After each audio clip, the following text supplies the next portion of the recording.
साहब बता तो दो हुआ क्या। कहते ये तेरे बस की बात नहीं। परेशान होने के बाद, सारे ऑप्शन सुनने के बाद, जब ये किसान वहां से दोबारा निकल रहा था तो एक जो इंजीनियर आर्किटेक्ट था वहां का, वो चिढ़ गया। तू इधर इधर, तू रोज पूछता ना क्या हुआ क्या हुआ क्या हुआ। ले सुन, ये पत्थर है ना, ये यहां पर अड़ा हुआ है, इसे हटाना है। ये आर्किटेक्ट साहब कहते हैं फ्लाईओवर बनाना है, ये आर्किटेक्ट साहब कहते हैं कि टनल बनाना है, ये आर्किटेक्ट साहब कहते हैं कि अंडरपास बनाना है, ये कहते हैं कि यूं घुमाना है, ये कहते हैं यूं घुमाना है। करें क्या साला, समझ नहीं आ रहा। कॉस्टिंग ही बीट नहीं हो रही यार, बनाने में ही घाटा हो रहा है। कहता साहब मेरे को पहले दिन क्यों नहीं बताया आपने। कहते पहले दिन क्यों नहीं बताया। मैं बैक स्लाइड पर आता हूं। कहता साहब आपने पहले दिन क्यों नहीं बताया मुझे। कह रहे बता क्या करना है।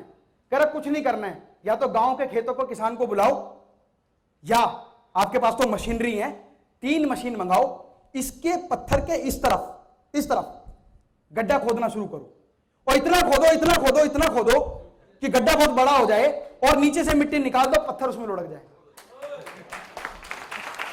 आप आगे गड्ढा खोदो, इतना बड़ा गड्ढा खोदो, चट्टान से भी बड़ा हो। दोस्तों टनल में पत्थर को तोड़ना और मिट्टी को खोदना, दोनों बातों में 10:1 का रेशो है। मतलब 10 दिन में जितना पत्थर टूटेगा, 1 दिन में उतनी मिट्टी खुद सकती है। ऐसा ही है सर। तो उन्होंने कहा गड्ढा खोदो, इतना खोदो कि पत्थर अपने आप उसमें लुढ़क जाए। और ऐसा ही किया। केवल 20 लाख रुपए में गड्ढा खोदा गया। और गड्ढा खोदने के बाद इस किसान को, जिसका नाम है भगवान सिंह राठौर, उसके चेक पे लिखा हुआ है 1 करोड़ रुपए का चेक, उस कंपनी ने गिफ्ट के रूप में दिया और उसको सम्मानित किया। दोस्तों मैं ये क्या बताना चाह रहा हूं, दूसरों की काबिलियत पर विश्वास रखना। हम में से सबसे बड़ी समस्या क्या है कि मेरा काम मुझसे बेहतर कोई नहीं कर सकता, मेरा काम मुझसे कोई बेस्ट नहीं कर सकता, मेरे काम में मुझसे कोई ज्यादा इंटेलिजेंट नहीं है, और कोई मुझे आगे सिखाएगा बिजनेस कैसे करना है। उसे तो यही नहीं पता मैं प्रोडक्ट क्या बनाता हूं, उसे तो यही नहीं पता मैं प्रोडक्ट क्या बनाता हूं। उसके पापा जी ने कभी फैक्ट्री नहीं देखी होगी, वो मुझे बताएगा बिजनेस कैसे करना है। दोस्तों जब तक हम बिजनेस में ट्रेनिंग्स नहीं लेंगे, सिस्टम को नहीं समझेंगे, तब तक हम अपने व्यापार का आकार और प्रारूप नहीं बदल पाएंगे। हमें से कितने लोग हैं जिनका बिजनेस करते हुए 5 साल हो गए हैं। शर्माना मत, हाथ उठाना। कोई ऐसा कोई मैं कमेंट नहीं करूंगा इसमें बात गड़बड़ हो जाए। अच्छा 10 साल, 15 साल, 25 साल, 35 साल, 50, 60, 100, 150। मतलब आपके लिए नहीं कह रहा कि मैं तो 150 साल के जिंदा रहूंगा। मतलब पेरेंटल बिजनेस भी हो सकता है। आपके दादाजी का रहा हो, उन्होंने अपने पापा को गिफ्ट किया हो, उन्होंने अपने बेटे को गिफ्ट किया, और आप अपनी जनरेशन को गिफ्ट करेंगे। ऐसे लोग हैं जो 2-3 जनरेशन का बिजनेस कर रहे हैं। ग्रेट, 2-3 जनरेशन से कर रहे हैं। दोस्तों मैं आपसे एक सवाल पूछता हूं। अनुभव बढ़ने के साथ साथ यदि आपकी इनकम नहीं बढ़ रही, एक्सपीरियंस बढ़ने के साथ साथ अगर आपकी इनकम नहीं बढ़ रही, तो अनुपातिक रूप में आप घट रहे हैं। एक्सपीरियंस बढ़ने के साथ साथ यदि आपकी इनकम नहीं बढ़ रही, तो अनुपातिक रूप में आप घट रहे हैं। मान लीजिए आपको बिजनेस को करते हुए 1 साल हो गया, तो आप कहेंगे मुझे बिजनेस का 1 साल का एक्सपीरियंस है, और आपकी इनकम 1 लाख रुपए पर मंथ है। दूसरे साल आपका एक्सपीरियंस कितना हो गया? डबल, 100% बढ़ गया। तीसरे साल ट्रिपल, 4 गुना, 5 गुना, 10 गुना, 50 गुना, जितने साल हो गए उतने गुना एक्सपीरियंस बढ़ गया। अगर एक्सपीरियंस बढ़ने के साथ साथ इनकम नहीं बढ़ रही है, तो अनुपातिक रूप से आप घट रहे हैं। आपका एक्सपीरियंस 100% बढ़ गया, लेकिन इनकम 1 लाख से बढ़कर 1,10,000 हो गई। बढ़ गई इनकम, ऐसा नहीं है इनकम घट गई।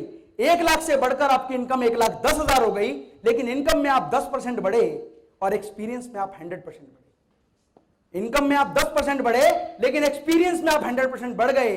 तो आप कैसे कह सकते हैं कि जितना मेरा एक्सपीरियंस बढ़ रहा है, उतनी ही मेरी ग्रोथ व्यापार की भी हो रही है।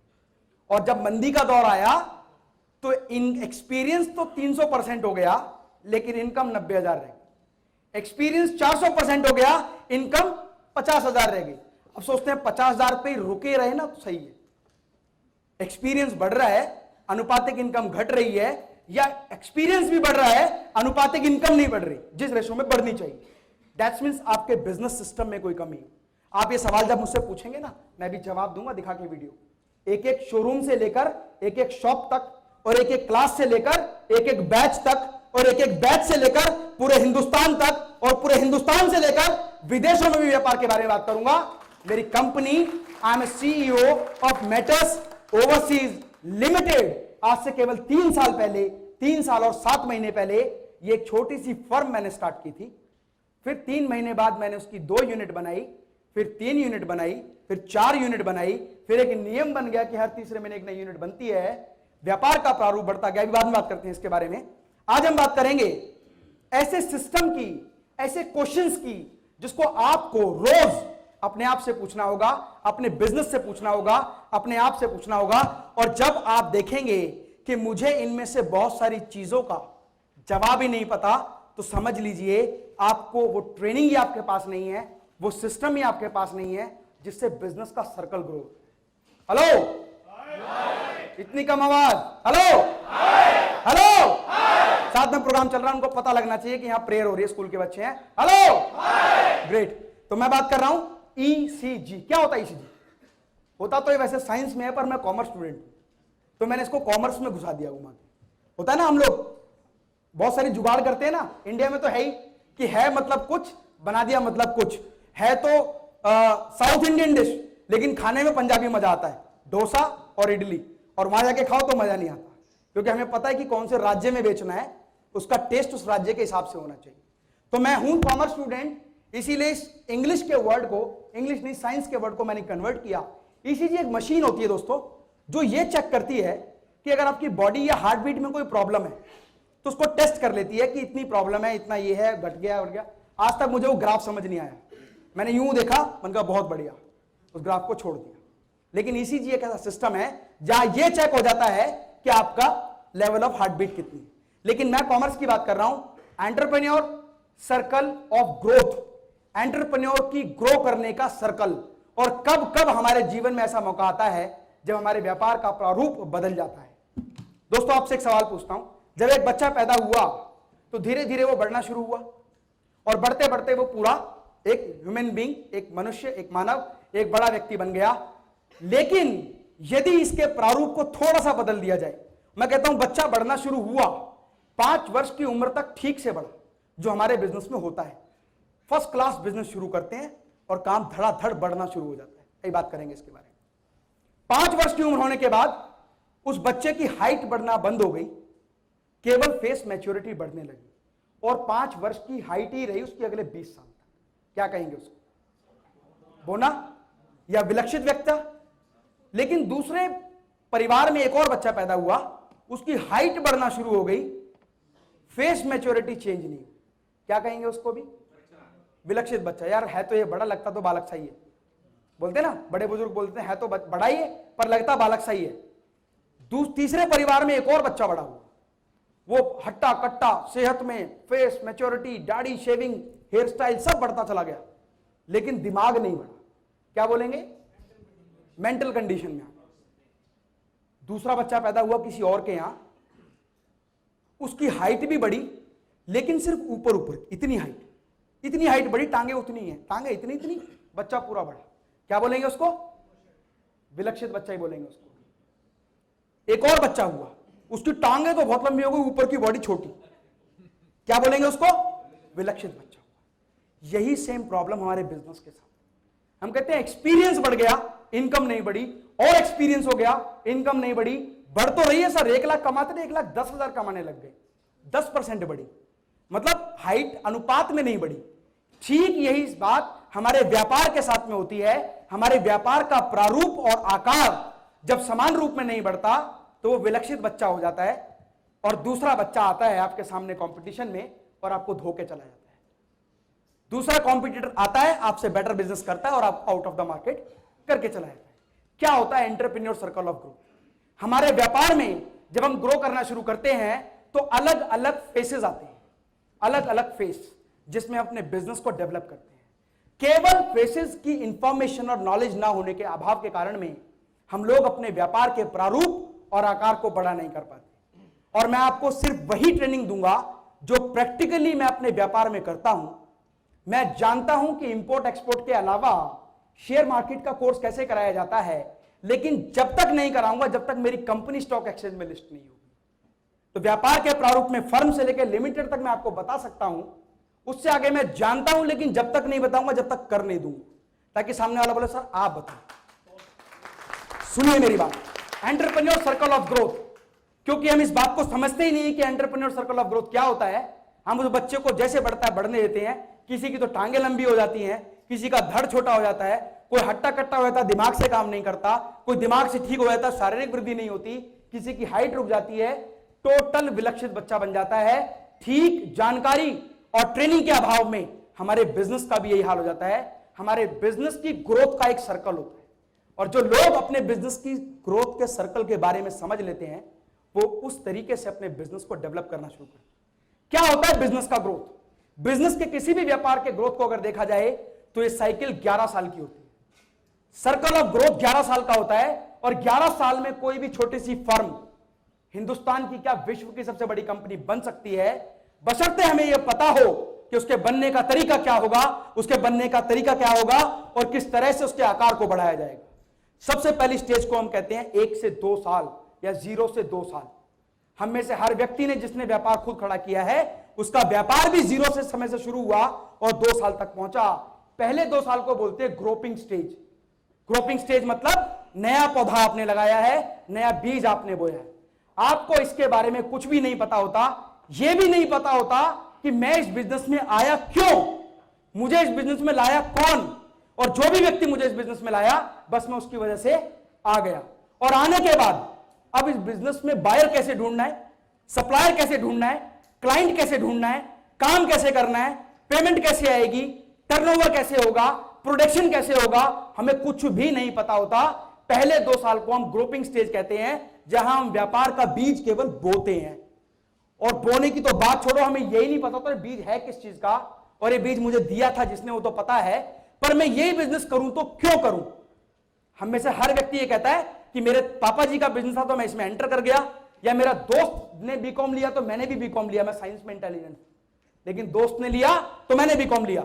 ऐसे मेरे दोस्त की ये बिजनेस था तो मैंने भी ये बिजनेस किया। या जिस सर्कल में आप बैठते हैं आप केवल उसी बिजनेस को देखते हैं। अगर आपकी पान की दुकान है तो आप चाय की दुकान देखते हैं, अगर आपके कपड़े का शोरूम है तो आप इलेक्ट्रॉनिक्स का शोरूम देखते हैं, अगर आपकी जूते बनाने की फैक्ट्री है तो आप धागा बनाने की फैक्ट्री देखते हैं। हम केवल उसी बिजनेस में घुसते हैं जिसमें या तो कोई हमें घुसा देता है या हम खुद अपनी मर्जी से उस बिजनेस में घुस जाते हैं, और हमें बिल्कुल भी नहीं पता होता कि उसका प्रारूप क्या होगा, उसकी सेल्स क्या होगी, उसकी टर्नओवर क्या होगी, मेरा क्लाइंट कौन होगा, मेरा बायर कौन होगा, मेरा सप्लायर कौन होगा, मेरा माल कैसे बिकेगा, कैसे बनेगा, कुछ भी नहीं पता होता। लेकिन 2 साल का समय खर्च करने के बाद वो आदमी अपनी लाइफ का एक्सपीरियंस कर लेता है कि ये बिजनेस ऐसे चलता है, ये बिजनेस यहां चलता है, इस बिजनेस के बायर ये हैं, मेरे क्लाइंट ये हैं, मेरा इतना पैसा प्रीपेड आता है, मेरा इतना पैसा पोस्टपेड आता है, और मेरा इतना पैसा मारा जाता है। शुरू में हमें यह भी नहीं पता होता कितना पैसा डूब जाएगा, लेकिन अपने बिजनेस में 2 साल लगाने के बाद हम ये समझ जाते हैं कि मेरे बिजनेस का प्रारूप और आकार कैसे डेवलप होगा। इसको हम पहली स्टेज बोलते हैं ग्रोपिंग स्टेज। और कुछ लोग अपने बिजनेस में केवल 1 से 1.5 साल के अंदर ग्रोपिंग स्टेज को पार कर जाते हैं। वो समझ जाते हैं अपने बिजनेस का पूरा सिस्टम कि बिजनेस क्या है, ये कैसे चलेगा, ये कैसे बढ़ेगा, इसका आगे का ट्रैक क्या होगा। ग्रोपिंग स्टेज के बाद हमारी दूसरी स्टेज आती है जिसको हम प्रोग्रेसिंग स्टेज कहते हैं। जब हम अपने बिजनेस के एक्सपर्ट हो जाते हैं, 2 साल में हम ये सीख जाते हैं कि बिजनेस कैसे चलता है, मेरा बायर कौन है, मेरा सप्लायर कौन है, मेरे को सबसे सस्ता माल कहां से आता है, मेरा सबसे ज्यादा महंगा माल कहां बिकता है, और मेरा माल बेचने के लिए कौन कौन से लोग मेरा पैसा मार लेते हैं और कौन कौन से लोग मेरे को ठीक से पैसा देते हैं, कौन कौन से लोग मेरा पैसा लटका के देते हैं। सब सिस्टम A to Z सीख जाता है, उसे पता लग जाता है कि मेरा काम कैसे होगा। फिर जब 2 साल पार होते हैं तो वो अपने आप को एक्सपर्ट मानता है कि अब तो मैं इस बिजनेस को सीख गया, अब मैं इसकी स्पीड तेज करूंगा। अब तेज करने के लिए क्या चाहिए, लोग। इतना बिजनेस सेट हो गया कि अपनी रोजी रोटी जो कमाते थे ना पहले वाली, उससे बेटर कमाते हैं। अब पहले वाली का लेवल मुझे नहीं पता आप क्या काउंट करते हैं, हो सकता है 10,000, 20,000, 50,000, हो सकता है 10 लाख, 5 लाख, 50 लाख, हर एक आदमी का अलग लेवल है। पहले वाले बिजनेस के लेवल को पार करने के बाद आप सीख जाते हैं कि मेरा अगला लेवल अब आगे बढ़ना होगा, और तब हम ग्रोपिंग स्टेज को छोड़कर प्रोग्रेसिव स्टेज में आ जाते हैं, जहां से हम अपने बिजनेस के आकार और प्रारूप को बढ़ाना शुरू कर देते हैं। क्योंकि अब तो मैं इस सिस्टम समझ गया, मुझे पता लग गया ये बिजनेस कैसे होता है, मुझे सब कुछ पता है इसके बारे में। अब मुझे चाहिए ट्रस्ट वर्दी लोग, विश्वसनीय आदमी, पक्के विश्वसनीय। और विश्वसनीय कौन हो सकता है? मेरा खास दोस्त। और वो कब आएगा? जब वो गधा अपने बिजनेस में परफॉर्म नहीं कर पा रहा होगा। अगर कर रहा होता तो वो आपके साथ कभी नहीं आता। कौन आएगा? मेरे चाचा का लड़का निठल्ला, कहां रहता है? गाजियाबाद में। वहां कुछ नहीं कर रहा, उसकी मम्मी से बोलो यहां भेज। मेरे ताऊ का लड़का अपने बिजनेस में कुछ नहीं कर रहा, उसको यहां भेज। ऐसे कर करके वो सारे लोगों को इकट्ठा करना शुरू कर देता है। लेकिन जब वो प्रोग्रेसिव स्टेज में होता है तो वापस वो किस स्टेज में पहुंच जाता है? ग्रोपिंग में। क्योंकि वो उन लोगों को लाता है जिसको पहले कुछ भी नहीं आता। वापस वैसा का वैसा व्यक्ति जो उसका सबसे इंपॉर्टेंट, उसका वेल विशर, उसका जानकार, उसका पूरा फेवरेबल और उसका पूरा विश्वसनीय है, जो 1% भी काम में कोई गड़बड़ नहीं करेगा, उसको लाके यहां खड़ा करता है। कहता है यहां खड़ा हो बेटा, मैंने बिजनेस बनाया है यहां। वो आके खड़ा होता, कहता वाह भाई साहब क्या बढ़िया बिजनेस है, अच्छी सेल, अच्छा काम, अच्छी दुकान, अच्छा डेवलपमेंट।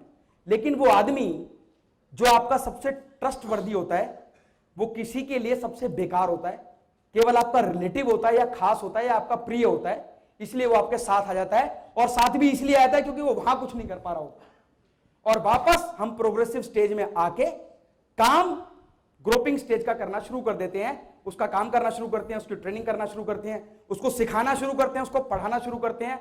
और जो भी हम सिखाते हैं और पढ़ाते हैं वो कहते हैं वाह भाई साहब क्या एक्सपीरियंस है, 2 साल में क्या जबरदस्त तरक्की की आपने। और वो आपकी तारीफ कर करके आपको टॉप बना देता है और वो व्यक्ति आपके साथ होता है। और धीरे धीरे आप अपने बिजनेस को डेवलप तो करना चाहते हैं, लेकिन वही 4-5 लोग खींच खींच के आपको ग्रोपिंग स्टेज में लाते हैं। वापस आपको वही सब सिखाना होता है कि हमारा बायर कौन है, हमारा क्लाइंट कौन है, कौन कौन पैसा लूट लेगा, कौन कौन नहीं देगा, कौन एडवांस देगा, कौन बेड डेट कर देगा, सारा कुछ उसको सिखाने की कोशिश करते हैं। अगले 3 से 5 साल उसको ट्रेनिंग देने में, मतलब 3 से 5 का मतलब 2, वही वाले 2, यही वाले 2, नए 2 नहीं, यही वाले 2 साल उसको देते हैं, उसको ट्रेंड करते हैं और सोचते हैं 5 साल हो गए अब तो बिजनेस डेवलप होना शुरू हो गया। लेकिन बार बार वो आपको पहली स्टेज में ला देता है।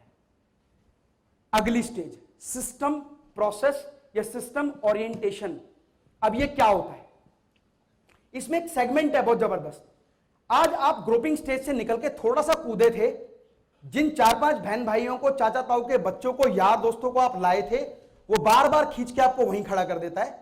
लेकिन अब आपको चाहिए सिस्टम प्रोसेस। आपने सिस्टम समझ लिया, 2-4 साल लगा के उनको भी ट्रेंड कर दिया, उनको भी बिजनेस चलाना सिखा दिया।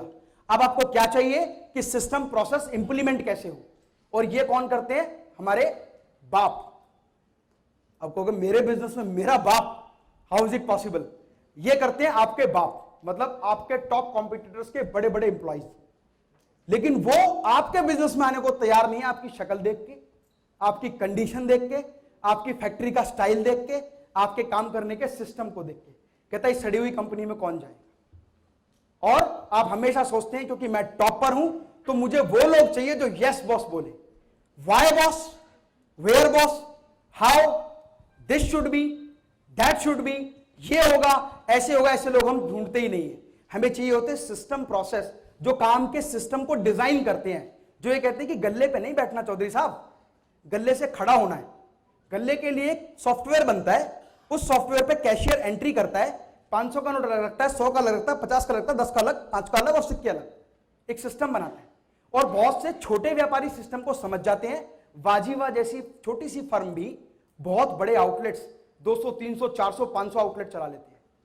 और हम अच्छा भला बड़ा बिजनेस करके भी अपने बिजनेस को डेवलप नहीं कर पाते, क्योंकि मैं गल्ले से उठा तो गल्ले में से गड़बड़ हो जाएगी, चाबी लगा के अपनी जेब में रखते हैं। जब आते हैं टॉयलेट करके फिर निकाल के फिर खोलते हैं उसको, क्योंकि गल्ले से अगर मैं हिला तो चोरी हो जाएगी। वाजीवा जैसी छोटी सी आउटलेट कैशियर के बेस पर चलती है। दोस्तों आप कहते हो गल्ले से चोरी हो जाएगी क्योंकि सिस्टम प्रोसेस नहीं है, तरीका नहीं है। सीनियर लोग जो ऑलरेडी बड़ी बड़ी कंपनीज में काम कर रहे होते हैं, जो उन सिस्टम्स को समझते हैं, उनको पता है कि प्रोसेस क्या होता है, ऑर्डर फीड करने के लिए तरीका क्या होता है, ऑर्डर इंप्लीमेंट करने के लिए तरीका क्या होता है, परचेज ऑर्डर कैसे बनता है, परचेज इनवॉइस कैसे बनता है, स्टॉक लेजर कैसे बनता है, टर्नओवर कैसे बनता है, मनी ट्रांजैक्शन कैसे होती है, फाइनेंस कैसे होता है, फाइनेंस का इंप्लीमेंटेशन कैसे होता है, पूरे बिजनेस का सेटअप कैसे होता है, वो इंटेलिजेंट आदमी आप रखने को तैयार नहीं होते, क्योंकि वो आपको क्वेश्चंस करता है कि सर ऐसे नहीं चलेगा। आप कहते ऐसे नहीं चलेगा तो तू भी नहीं चलेगा, जा। मेरे को तो वही चलेगा जो बोलेगा वाह भैया क्या बात है, मजा आ गया। अरे बिजनेस तो मेरे ताऊ के लड़के ने किया, वो बोल रहा है मेरे ताऊ जी का लड़का क्या बिजनेस करता है, एकदम धमाकेदार, 2 साल में बिजनेस सेट, लेकिन हमेशा वहीं रहता है।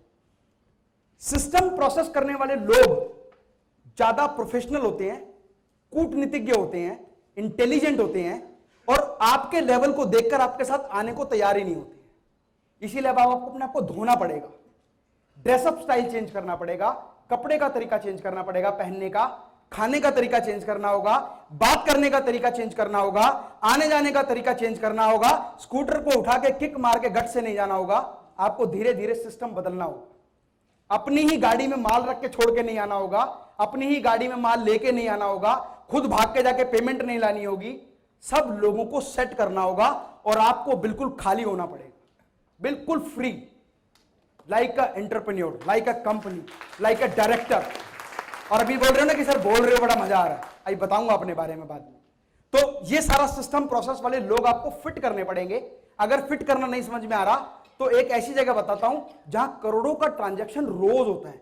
सुबह से ही करोड़ों का ट्रांजैक्शन शुरू होता है, शाम तक 4 बजे तक धड़ाधड़ ट्रांजैक्शन होता है, उसके बाद सारा काम सेट होता है, उसके बाद ऑफिस क्लोज। वहां लालाजी भी नहीं होते, वहां गल्ला भी नहीं होता, वहां चाबी भी नहीं होती। That is the bank.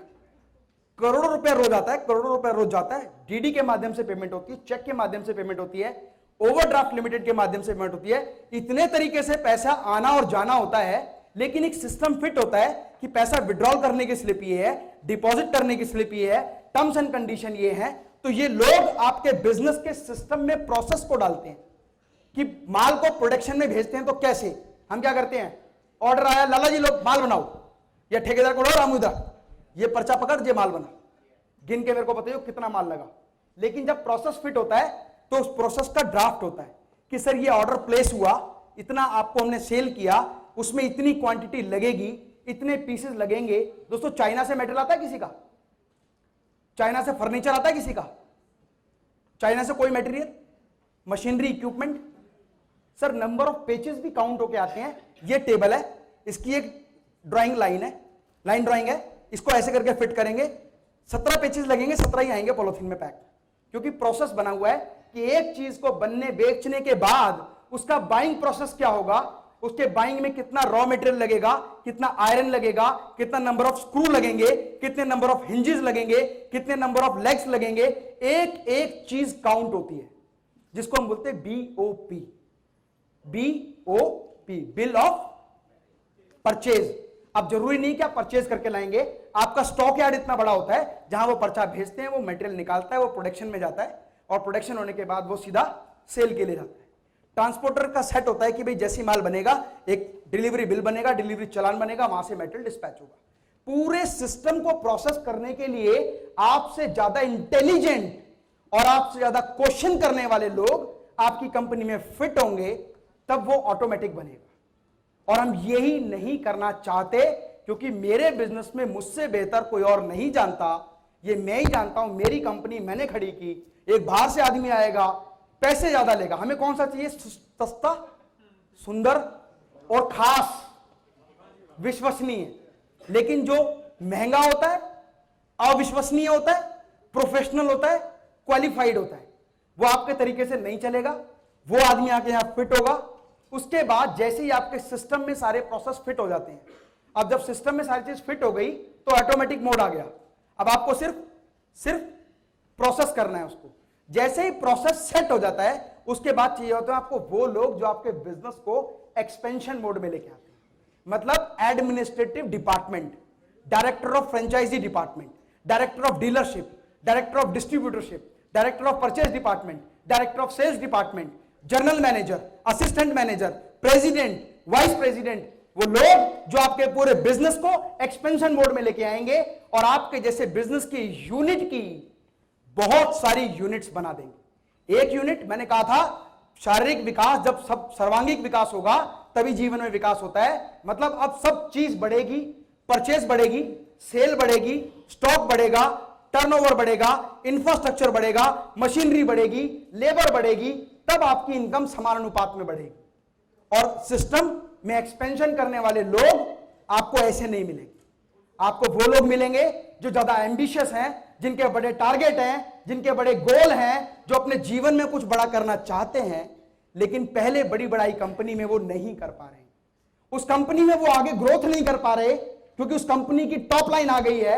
अब वो ऐसे व्यक्ति आपके साथ तब आएंगे जब आप उनको कोई सपना देंगे, कोई टारगेट देंगे, कोई लक्ष्य देंगे, कोई गोल देंगे। जो ऑलरेडी जनरल मैनेजर है, आप उसको बोलो कि आप मेरी कंपनी में कैशियर बन जाओ, बन जाएगा?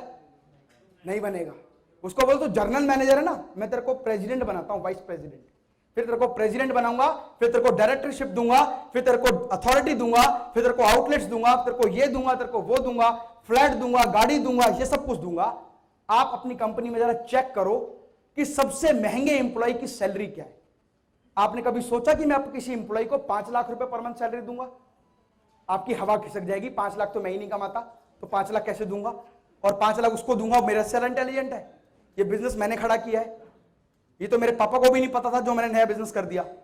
तो सिस्टम प्रोसेस में एक्सपेंशन मोड के लोग आपको चाहिए होंगे, जो आपको चलते फिरते पोस्टर लगा के कि कर्मचारी चाहिए, लेबर चाहिए, वैसे नहीं मिलेंगे। जो आपको कंपनी से मिलेंगे, जो आपको हायर करने पड़ेंगे अथॉरिटीज से। जब आप उन लोगों को हायर करेंगे तो आप लल्लुओं की तरह उनका मुंह देखेंगे कि इसने क्या बोला, मेरी समझ में नहीं आया। क्योंकि वो बोलेगा जो कॉर्पोरेट बोलता है, वो बोलेगा जो कॉर्पोरेट कंपनी काम करती है, वो उस तरीके को बताएगा जैसे बड़ी कंपनी काम करती है। दोस्तों, बड़ी कंपनी बड़े तरीके से काम करती है, ऐसा सबने सुना है। लेकिन कोई भी कंपनी जब बड़े तरीके से काम करती है तो वो बड़ी कंपनी बनती है, ना कि धीरे धीरे अपने व्यापार को बढ़ाने से। और अपना दिमाग लगाने की तो जरूरत ही नहीं है, उतना ही लगाओ जितना ग्रोपिंग स्टेज में लगता है। उसके बाद कोई रिलेटिव नहीं चाहिए, रिजल्ट ओरिएंटेड पर्सन चाहिए, टेक्निकल पर्सन चाहिए, एडमिनिस्ट्रेटिव लोग चाहिए। जब आप वो लोग अपने बिजनेस में लगाएंगे तब आपके बिजनेस का आकार और प्रारूप बहुत बड़ा होगा। जो लोग एक्सपेंशन के इस मोड को समझ जाएंगे वो धीरे, जरूरी नहीं है सर आप मुझसे बोलें कि सर आपको तो सारा कुछ पता है, आप बताओ एक्सपेंशन मोड में कहां पर है। मैं अभी बताऊंगा, मैं 3 साल का एक्सपेंशन मोड। आप कभी भी ये मत सोचो कि अगर कोई बता रहा है ना तो उसने क्या किया है। मैं आपको एक बात बताता हूं, हम में से कितने लोगों को यहां से मंसूरी का रास्ता पता है? मतलब बिना किसी से पूछे गाड़ी लेके चले जाएंगे। अभी जाके दिखाओ 1 मिनट में, नहीं जा सकते ना, उतना टाइम तो लगेगा ना जितना लगता है।